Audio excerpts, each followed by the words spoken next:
Let's close out May by taking a look at the free agency landscape. Why the summer's going to be a weird one. A weird free agency class, not the greatest. Lots of teams going to be itching to make trades for various reasons and how the Pacers' involvement could matter, plus the CBA's impact on all of it. It's all coming today on the Locked On Pacers podcast. You are Locked On Pacers, your daily Indiana Pacers podcast. Part of the Locked On Podcast Network. Your team every day.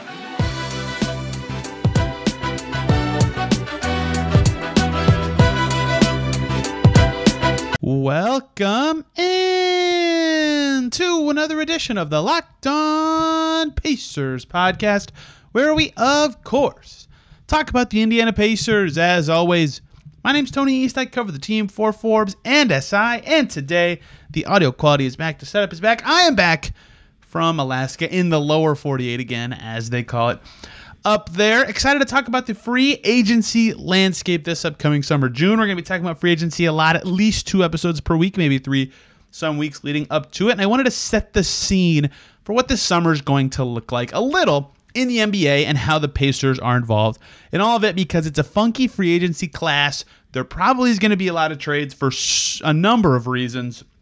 And that is kind of how the league is trending anyway, and what that landscape looks like influences a lot of what's going to be available to every team, Pacers included. And I think that's a good way to set the scene for every position, for every team, all sorts of stuff. If you're looking for draft content, yesterday talked about Cam Whitmore. Later this week, talking about Grady Dick. Talked about the Thompson twins last week. Lots of stuff for you there.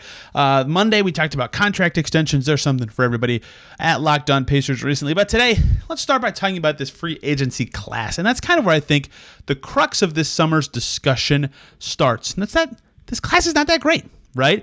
It's been kind of covered. And it's not fair to say it's not great, because that usually just means the best of it isn't great. The same is true for the draft, right? People who say this is a good or bad draft class, they're usually just talking about the top of it. The middle quality of most years is roughly similar, but if the third best free agent is much worse than a typical year, that means the 10th best free agent is better or worse than a typical year, and that trickle-down effect matters, even if in the aggregate the middle 10 to 25 players are roughly the same in impact every year. This summer is not a great free agency class, both because of the players available and because a lot of the actually impactful change league landscape level switching teams players are in situations where it very much behooves their old team to keep them instead of losing them for nothing. Typically a good place to start when looking at the best available players is salary from the season before, right? The best players get paid the most. Well, here are the top, and I'll just read through the guys that I can see on my tiny tab, players from salary last year who are free agents this summer. Russell Westbrook, no longer that great of a player. James Harden, seems like he's picking between 2 teams. He actually is very good. Chris Middleton, actually good, though on the wrong side of 30, and exceedingly likely to me to stay in Milwaukee. But we'll talk about the Bucks. They're going to be a common team today. Kyrie Irving, good player, but some baggage there. Kristaps Porzingis, he's good, not quite an all-star. D'Angelo Russell, meh. Kevin Love, meh. Nikola Vucevic, meh. Draymond Green, good player. Seems likely again that it's a Golden State or bust kind of thing. Fred VanVleet, maybe the best player who switches teams. Maybe. I mean, maybe Middleton. And then after that, it's like Harrison Barnes, Jeremy Grant, Karis LeVert. We're talking like solid starters, but not amazing players. And there's better players if you scroll farther down through the salary list. Kyle Kuzma's in there. Like he had a really good year this past season. Bruce Brown had a really good year. He's way down there, right? Like it's not perfect science to do it based on salary, but it does kind of tell you, like, if you need a dude, you're going to have to trade for him. And that's sort of what the NBA has become, right? A ripple effect of player empowerment being a thing, to the extent that you believe player empowerment is a thing. That becoming a thing where players are more powerful in forcing trades and more public about it and all sorts of stuff like that. If they're dissatisfied with the situation, they get traded more. And teams are more conscious of the fact that superstars may be unhappy or less willing to sign a contract before the end of their deal, and thus they get traded to a situation they like more. They sign an extension, right? There's just a lot less like, oh my gosh, this very good player could become available to a new team. Like Malcolm Brogdon choosing the Pacers. Yes, it was a sign and trade for you people who wanted to immediately reply with that, but he still had to choose the Pacers. That's a big deal. So that good of a player switching teams as a free agent, it's a big deal. Jalen Brunson completely switching teams last summer devastated the Mavs. That's a huge deal, especially in the modern NBA landscape. Like, he was an all-star level player this year. That is super rare. And so, not only is it more rare that player movement happens that way these days because of the way free agency's changed, right? More teams operate over the cap now because the soft cap makes that possible, although we'll talk about the CBA in the third segment. Player empowerment has made trades happen before contracts expire more often. All sorts of factors are at play. Free agency has just become less of a tool already, right? It's very rare that a $20 million plus per year kind of level of talent just happens to wiggle free. This year also stacks onto that a not amazing free agency group. There's good players in there. There's former All-Stars at the top. There is every year. But this year's top of the top guys are all either flawed or at the wrong side of an age curve, or are obviously going to, re-sign with their team, or at least be influenced by their contract situation in a way that makes it a weaker free agency class. And so to tie this to the Pacers, this is the Pacers podcast after all. And this is kind of true for a lot of teams that might be wanting to make a jump-ish using their whatever, salary cap space, assets, whatever. There's not a lot of like slam dunk, this is how we're going to improve our team signing options. If you were on YouTube watching this, you'll see I put Chris Middleton in the thumbnail. I guess, not even from a Pacers perspective necessarily, but I guess he could switch teams. I don't think he should. I think the Bucks should just give him whatever it takes to keep him. If he opts out, he might even just opt in. He has a player option. But it's like, that's the best case scenario for some teams looking to make a splashy signing. And even that's just like, well, you're paying a ton of money for a guy who's 32. Like, I don't know that the Pacers should or shouldn't do that. I'm not saying that. I'm just saying, like, that is the quality of player that's like the dream team switch type to me. There's some young restricted guys that are always going to be interesting and part of the discussion, as they were last year for the Pacers, at least, with DeAndre Ayton, right? That happens every summer as well. Rui Hachimura is a free agent. I suppose he had a good enough playoffs that people are interested in what that could look like now, and there'll be other young, interesting talents available, as, again, there are every summer, but the top of the top is not as good as usual. And so if you're a cap space team like the Pacers, you're going to have to get creative with how to use it, whether that's via trades, via renegotiations, via whatever that may be, extensions, signing these middle-class players. That's fine, but as you look at the free agency landscape for the league, it seems like there's not going to be a lot of high-end talent that just straight up changes teams via a signing. That could happen not so long from now, as this new CBA kind of kicks into gear and forces teams to really evaluate their finances. But Westbrook is not that expensive of a player anymore. Harden, it seems like there's only two options. Middleton, it seems like it's Bucks or bust if you're the Bucks, at least. Kyrie Irving, I don't freaking know. I'm just going to shrug on that one. But in Lakers, Mavs, I guess that's it. Porzingis, why would the Wizards let him go? They can't replace him because they're way over the cap. D'Angelo Russell's not that. He's fine. Kevin Love is on a minimum salary right now. Like, he's 35. Vucevic is maybe a good player who could switch teams.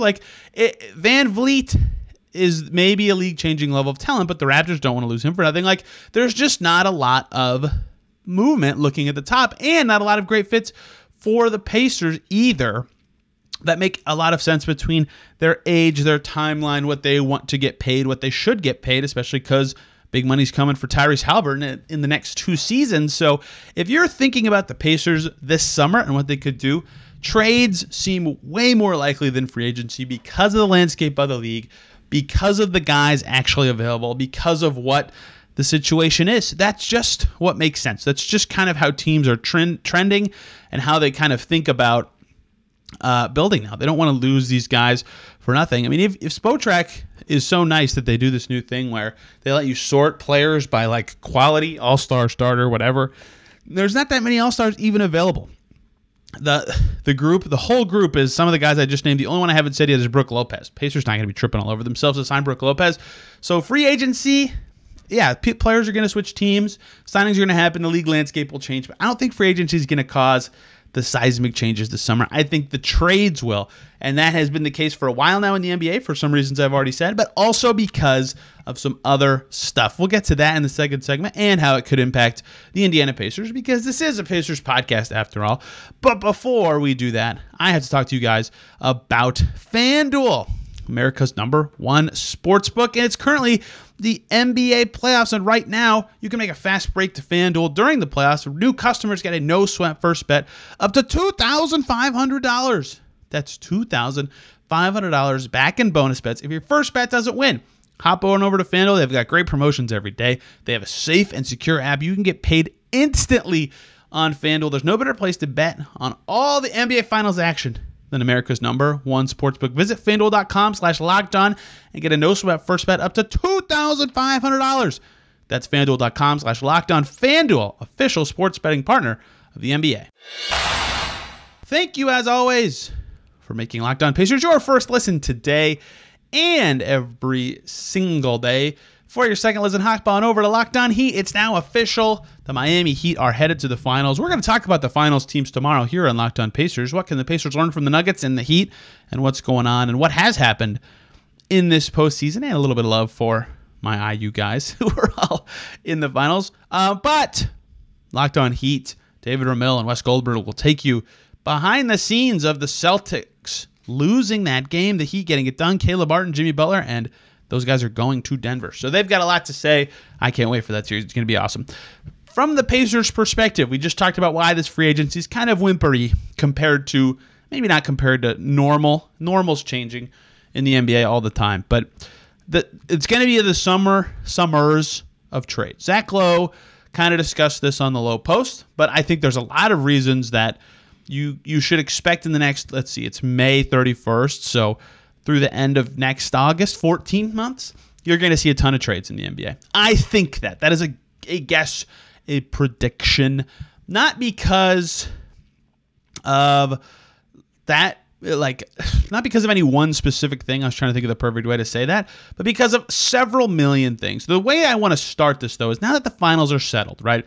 It's not like the Denver Nuggets or Miami Heat, although Miami, we'll get to them, are going to be making wholesale changes. They just made the finals. They know they've got good infrastructure in place, but now that every other team's fate is sealed this season, it's easier to talk about what the trade landscape could look like in a weird playoff year. That is where I would like to start talking about the trade landscape, because I was tweeting about this right after the finals matchup was determined. Like, if Denver's path to the finals is beat 8 seed, 4 seed, 7 seed, 8 seed. That's weird. That's really weird. The Heat are an 8 seed. That means the East was weird. And lots of upsets, if you will, happened in this postseason from a seeding perspective. A lot of teams fell short of what their goals would be in a weird playoffs. And that is usually something that kickstarts change for a lot of teams. For example, we already talked about Chris Middleton in the first segment, but what's Milwaukee going to look like next year? They already changed coaches. Adrian Griffin has been hired. Check out Locked On Bucks for more on that. I should have maybe made them a second listen here. They changed coaches. Maybe that's all they do. Maybe that's their big change, but they're an expensive team. We'll talk about them in the third segment, certainly among many teams. What are they going to do? How can they get better? What is their move? Trading seems likely because they don't have the resources to actually sign anybody, but what is the trade? Do they strip stuff down? Do they go for vets on another team, right?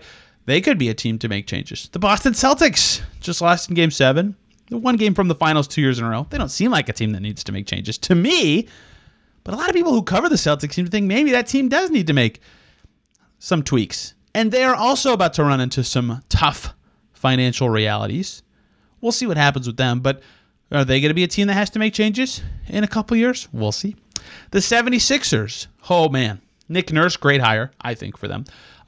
What is going to happen if they lose James Harden, which reporting suggests seems sort of likely? Are they going to have to make trades to fill the void he leaves? How are they going to do that? They have outbound picks they sent to get him. Can they make him a sign and trade? That's going to be crazy. That's 3 teams in the East that seem like changes could be on the horizon either this summer or next summer, right? If you're the Pacers and you have salary cap space and you have assets galore to help these trades nudge along, how can you get involved? How can you steal stuff? Is there a good Bucks player who might just happen to be available in a big trade? They just did this with the Bucks. The Bucks got Jay Crowder. The Pacers got Wara. They were happy with that. Maybe it's that small. Maybe it's way bigger. Maybe it's someone much better than that, of course. But these are the teams you could look at for trade fits. That's just the top of the East, right? And like, there's several guys on the Sixers that you could say, oh, their salary flotsam is important if they make a bigger deal. Tobias Harris, if the Sixers need to clear salary, they're going to have to trade Tobias Harris. It's just how it is, right? Pacers kind of need exactly what he offers. I'm not saying that's a trade they should or shouldn't do. I'm just providing that as an example. Boston's a little trickier. All their pieces are pretty important, but you know, those 3 teams could all be in line for some sort of shakeup. Not saying tear down, not saying build up, a shakeup I'm very careful with my terminology because I don't want to just be like, oh, they lost, they should do this, they could do this, that could benefit the Pacers in this way. Like, no, that's just making stuff up. But they could be interested in. It makes sense that they could be interested in changing things. The Nets, I don't know. When I was at the draft combine, a couple of people I was talking to were like, what are the Nets going to do? They're a confusing team to me. They just got swept in the first round, but they clearly have a direction now after the KD trade. How are they going to be operating and trading? They have 2 first-round picks and a really interesting young core. They look like they're going to be a trade team. The Clippers are always interesting. Toronto, they fell short. What are they going to do now? They have a new head coach eventually. Still TBD there. The Wizards have a new president. What are they going to do? How are they going to get out of the mess that their salary situation has them in? What are the Bulls going to do? They just didn't make the playoffs after acquiring a bunch of stuff. Dallas and Portland, same thing, falling short. Like, there's a lot of teams this past season. Just the teams I just said in a lengthy chat. That was 10 teams that probably think they fell short of what they should have done this past season. And many of them you can easily point, the Bucks, the Sixers, the Raptors, the Wizards. That's 4 teams that made a decision-maker change already because they realized they fell short. Dallas already made a big trade. The Nets already made a big trade very recently. Right? Over half those teams are facing a new reality already. Right? Clearly, they're going to have to continue to advance in their new realities. All this to say, there's going to be a lot of teams. That's just 10 that I compared to expectations. That's not even counting teams like, for example, Orlando, who are going to want to be better next season, or the Pacers, who want to be better next season. All these teams that have new goals that are looking at this changing landscape of the league and going, oh, this free agency class kind of stinks. I think trades are coming in some sort of way. Just because of how many teams are in kind of weird spots of change, right? I wouldn't say there's ever stasis in the NBA anymore, but it felt like the last 2 years there's a little bit more continuity between some of these teams. I don't think that's going to be the case as much next year. I mean, I just named a third of the league that it's over half of the teams I said have already made significant changes since February, right? I'm sure I missed one too for one of those teams. Like, oh yeah, Philly made a coaching change. So 7 of them. Like, all this stuff is changing so fast. Trades seem like they're going to be a part of this discussion. So many teams seem like they're going to want to make moves. This doesn't even get to the CBA part of this, which we'll close out with. So all of this to say, if you're the Pacers, who again, I said this earlier when I'm talking about the Bucks, who are sitting there with cap space, who knows how much. I did a show on it last week, but it depends on what happens in the draft. Somewhere in the high 20s in millions, potentially. They have assets galore, 5 picks in this draft, some interesting young players who may not fit exactly what their plans are, extra picks in the future. Great situation. They have an all-star that players would want to theoretically play with and sign on for longer for. They just seem like a team that could be involved in whatever these shifts are, right? Does that mean they get someone good who becomes available from one of those 10 teams I just said? Does that mean they help another team straighten out their salary situation and get compensated for doing so? Or do they just get a good player because of the new CBA rules? That is what we're going to close with. But that's another factor in this. And for some of these teams I just said, they're going to be hit hard by this new apron stuff.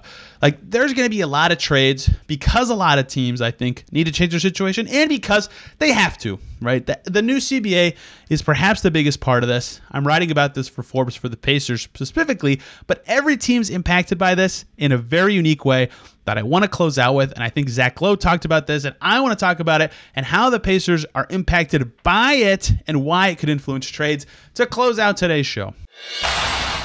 Thank you, as always, for making Locked On Pacers your first listen today and every single day. For your second listen, 2 new coaches. Like I said, Adrian Griffin in Milwaukee, Nick Nurse in Philly. Make those your second listens today. The coaching carousel continues to spin. Pistons, Suns still not filled. I'm missing one. Toronto still not filled. We'll see what happens in those markets. Listen to those shows, too, if you want to hear what's going on with those coaching searches. The CBA is perhaps the revised CBA, the biggest part of why trade mayhem could be coming. The weak free agency class certainly will be a factor. The weirdness of this playoffs and lots of teams falling short of expectations because the Lakers upset them or the Heat upset them or a million things happened in this postseason. Could also change things. But the CBA is going to force some stuff. I talked about it a little bit, and you maybe heard it somewhere else. But if you haven't, the new NBA collective bargaining agreement has 2 new things above the luxury tax. that are prohibitive for transactions. They don't prevent spending. The NBA still has a soft cap. There's no hard cap. But this is as close as you can get. They're called the first and second apron, and they are, the first apron is about $7 million above the tax line. The second apron is about $17.5 million above the tax line. The tax this coming season about $163 million. If you're above the first apron, you can't sign buyout players who made more in the MLE before they were bought out. Your trade rules are more restrictive. Your traded player exception rules are more restrictive. If you go above the second apron, you don't get your tax MLE anymore. You can't aggregate salaries and trade. You can't trade cash. Sign and trades are impossible. And your pick freezes 7 years out. You cannot trade that one until you're under the second apron for so many years in a row. And because of the step-in rule, then you can't trade other picks around that. Like, it's crazy how much these restrict teams and transactions if you exceed these aprons. There are some situations where that Boston might be one, Golden State might be one, but it's really interesting how this is going to impact teams. It's not a hard cap. Again, it's not. You can go over it, but it's close because of how prohibitive it is. And so, if you're an expensive NBA basketball team, you might have to shed some money in the coming seasons, especially if you're already sniffing maybe the luxury tax line before you make some signings this summer. And this is where the discussion gets really interesting. If you are a presently cheap team, you have to be happy with these aprons in a way that you could benefit from teams being not forced. Again, they're allowed to exceed the second apron, but encouraged to dip their salary a little lower. They're so restrictive that trades will be coming at some point. This is what Zach Lowe, like I mentioned earlier, the big argument for him was that he's kind of hearing chatter from around the league that like these aprons are going to force teams to get their finances in order in a way that there's going to be a lot of player movement while it kind of all gets implemented in the next 12 to 14 months. The CBA is not fully rolled out all at once. That's why I say slowly. So the really expensive teams, get ready to see them figure out how to get around this stuff. Golden State, maybe they just roll with it. Although, as I speak to you, maybe I should have made them your second listen. The NBA is crazy these days. Bob Myers, one of their captains of their build, a masterful negotiator and player relations man at the head of their front office, stepping away from the Warriors. What's going to happen in Golden State? Their team's also so expensive. I mean, I hate when fans and people just make up trade nonsense. But Kuminga is one of the people that nonsense has come out about that's like maybe they have to trade him because they need to shed salary to get closer to the second apron. But just like the Clippers too, these teams are already sniffing the first apron for next year without re-signing any players. The Miami Heat are sniffing it next year too. If they make the finals, maybe they don't care. But I mean, those teams seem like they're going to have to find a way to cut a little bit of cost somehow. If you're the Pacers in that cost-cutting move is a player that's kind of good or interesting, because you can't just cut a little cost. You can't just cut your 13th guy $4 million and it's all great. You got to cut a lot to get below this in some cases, especially the Clippers and Warriors case. So, that is something to monitor from the trade landscape perspective, is how do these teams shed their money? Because there's a lot of ways that this could go in terms of the team's salaries changing in the next couple months. I'm going to pull up all the teams that are over the tax next season now, before even re-signing guys. But there's a lot more to this than I've already said. Those three teams are the teams that are at over $170 million committed next year right now, without even re-signing any of their own free agents. The Hawks are almost at $170 million. They haven't even thought about re-signing their guys. The Nuggets and the Heat, whatever, they're both in the top 5 of salaries. That makes sense. The Suns, how are they going to figure it out? And they've got to build a team. The Knicks, the Sixers. That's a really interesting one to me, because Harden is not included in their already over the tax number. How are they going to shed salary again? It seems like Tobias Harris is the answer, but how's that going to work out for them? The Celtics are already at that tax line. That's 9 teams out of 30 that are at next season's tax, which means adding $7 million hits them the first apron, adding $17 million hits them the second apron, and does not include re-signing any of their own players who may or may not become free agents. Oh, by the way, all of those teams are good and would like to be better, next season. The Warriors lost in the second round. The Clippers lost in the first round. The Hawks lost in the first round. The Suns lost in the second round. The Knicks lost in the second round. The Sixers lost in the second round. Of those 9 teams, 6 of them are not happy. They didn't even make the final 4 teams. So, again, all this to say, trades are coming.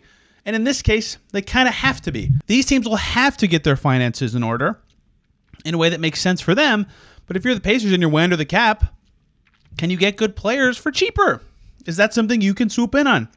It's not just Pacers specific. Any team below the salary cap could do this, but there's going to have to be some balancing of finances from those teams and teams under the cap, because the NBA also has rules now that, hey, you should probably hit the salary floor before the season starts. And there's a couple teams that are under that part of this as well, the Pacers being one of them. So maybe it's not exactly coming this offseason. It could bleed into the season. It could bleed in to next season, but trades will be coming as teams try to figure out how they're going to manage these aprons. Golden State, Los Angeles Clippers, they have so much money that they might just not even be able to avoid it. It might just be impossible. They might just deal with it for a year, but at some point they're going to have to figure it out, right? If the Heat or Nuggets win the championship, whatever, they'll figure it out later. But Atlanta, Phoenix, maybe, we'll see. New York, Philly, especially Philly, Boston, how are they going to figure out how they build their team around these restrictive rules? Well, they got to shed a little bit of money somehow. Who is that player going to be? Who is the talent going to be that those teams have to sacrifice to give themselves the best chance at a championship without dinging themselves too much, but still getting themselves in a situation where they can make more moves to improve themselves if they need to, right? That's all these things playing together. And there's other teams that could be, in theory, in the mix. The Pelicans are only $6 million shy of the tax. The Bucks are only $7 million shy of the tax, and that does not even include Chris Middleton. You could go on and on. The Wizards are only $15 million under the tax. They don't have Porzingis or Kuzma. I could go on and on. You get what I'm saying, though. I hope. There's a lot at play in the free agency and trade landscape this summer and beyond that's going to lead to unusual activity. New rules, a lot of teams falling short, and a lot of expensive teams falling short all at the same time, combined with a free agency class that's not going to lead to a lot of player movement via just guys signing elsewhere, means it's going to be a fascinating summer full of trades to me. Not like so many that it's like weird, but more than normal. And I think next, as it trickles into next season, I think we'll look back and go, wow, look at what all these teams were 14 months ago.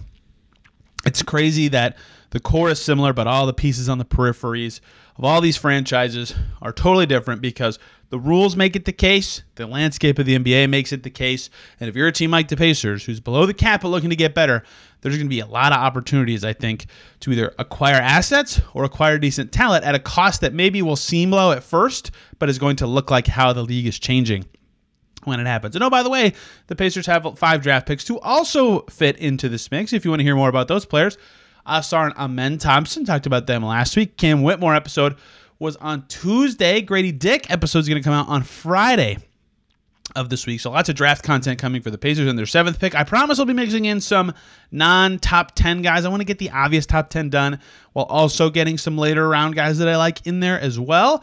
And then also in June, we'll do free agency previews by position for the Pacers, as well as some talk about the playoffs, other various team building things that are a crucial part of this Pacers summer. There's a lot. I have a lot of things I want to cover with this team, and there's only about 3 weeks before the draft, so we'll get to all of it, of course, here on the Locked On Pacers podcast. Hope you guys enjoyed today's show. You can find Locked On Pacers on YouTube or any audio platform. This is a podcast after all. You can find me on Twitter at Tony R. East, and this podcast at Locked On Pacers. Thank you guys a ton for listening. Hope you had a fantastic day. We'll see you tomorrow.